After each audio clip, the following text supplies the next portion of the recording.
Hey everyone, my name is Jim Doyle and I will be your instructor slash facilitator for this course. And this is JUS 261, which is basically a course on judicial process. And in this class, we're going to be looking at both the federal and state court system that we have here in the United States. And hopefully you'll walk away with a little better understanding of how this whole court process works in the United States. Before I get too far, just want to make sure that all of you, when you have time, to please go ahead and introduce yourself in Blackboard. Tell us a little bit about yourself, and then get to know each other a little bit, because I think that's going to be important as we begin to progress throughout our time together. Okay, so as soon as you can, go ahead and do that, and that would be appreciated. Basically, every week I will try to offer you some type of short video, usually anywhere from 10 to 15 minutes. And typically the format I tend to use is I basically use our assignment rubrics for the week as a means to facilitate discussion, short lecture. I'll discuss some key concepts that I think you might have a little bit difficulty with. And so each week, again, they'll be short. So when you have time, please make sure you take a few minutes to listen to those, because I think they will help you as you begin to work on some of these assignments that we have for this course. Sometimes this course can be rather challenging, I guess, in terms of some of the assignments. So I think by listening to these mini lectures, it should help you a long way as you begin to work on your final project for the course, and we'll be discussing that in another lecture. Okay, so that's going to be the key. So this week we're going to be talking basically about the federal court system. In the United States, we have a dual court system, and that's federal and state courts. So this week we'll be talking about federal courts, and next week we're going to go into and talk about state courts.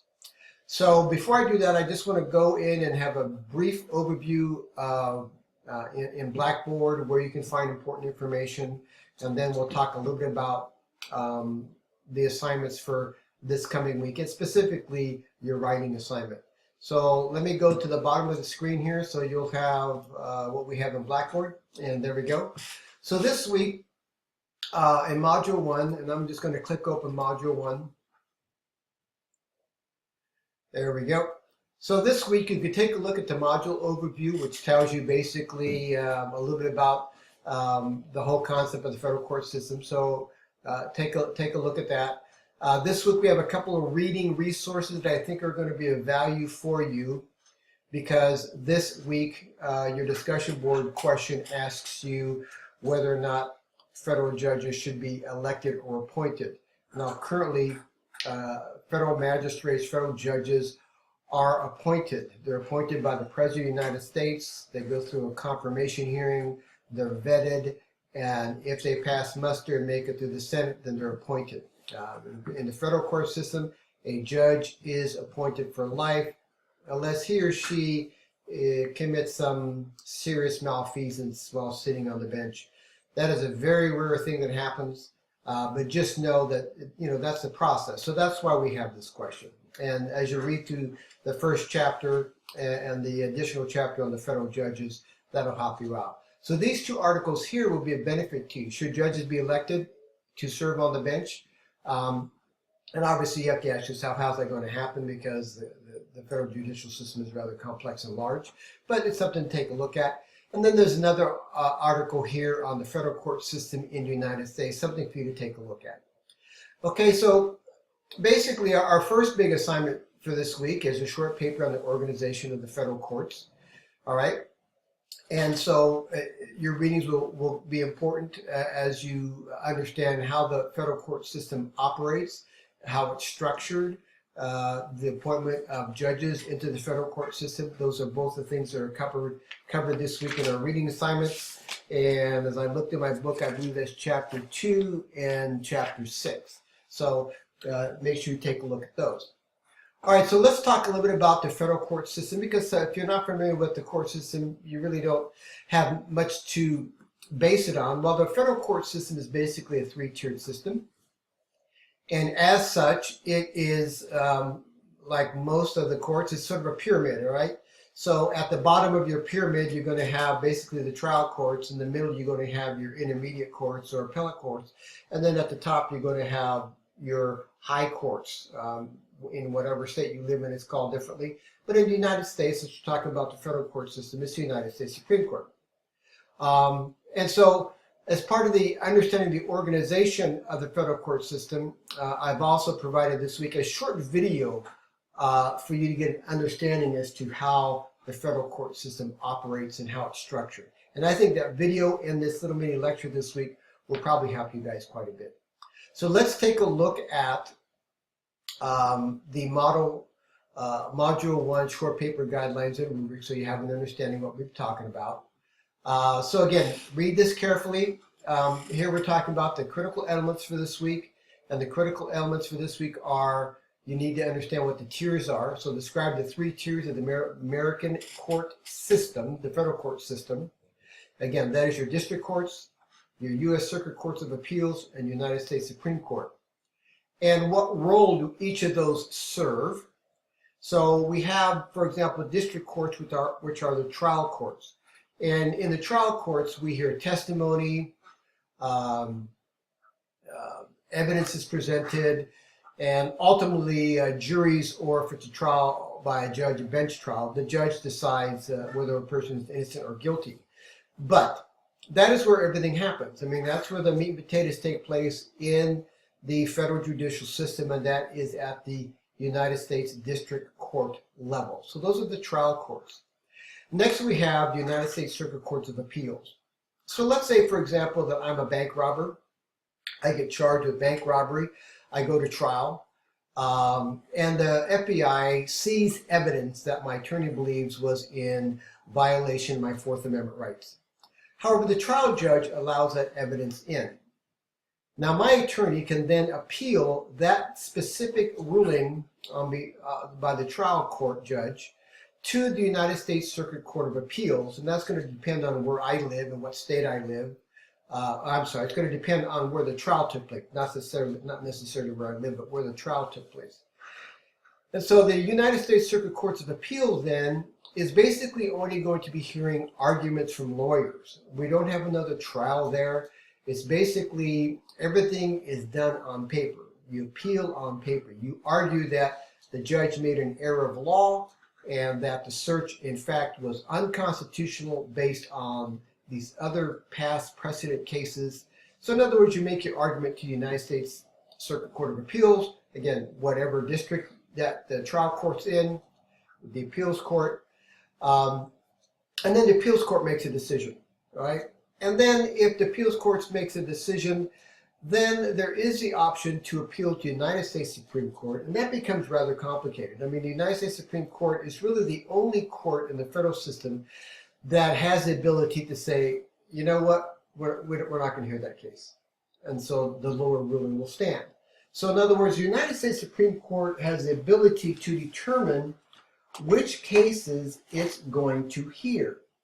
And so usually they will hear cases that are, number one, have some legal significance. So search and seizure is always an issue that can be somewhat rather complicated, especially as society becomes more technologically advanced and law enforcement are beginning to use tools that they never had before, tools that might allow them to follow a vehicle, tools that might allow them to scan a residence from the outside to see if there's heat emanating from the inside that might indicate that the person has a grow house or marijuana inside the home.